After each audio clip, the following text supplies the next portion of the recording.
At Lucid, we have big plans for our products. There are so many things we could do. That makes it really important for our team to align on priorities and make plans accordingly. Here's what that looks like. First, we hold product planning workshops in Lucidspark. That's where we establish our vision, consolidate all the context, and then generate a ton of ideas. From there, we need to narrow all those ideas down. So we use visual activities to quickly gather everybody's input on where we should focus our efforts. This used to take us hours of discussion, but now it's a short and painless process. Once we're aligned on priorities, we create product roadmaps that really move those ideas into concrete plans. We can map out timelines, create tasks that we can actually track, and make adjustments as priorities shift.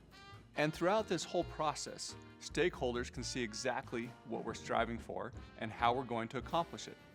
From executive stakeholders to the teams who are building out these experiences, we use Lucid to keep everyone aligned on our product plans.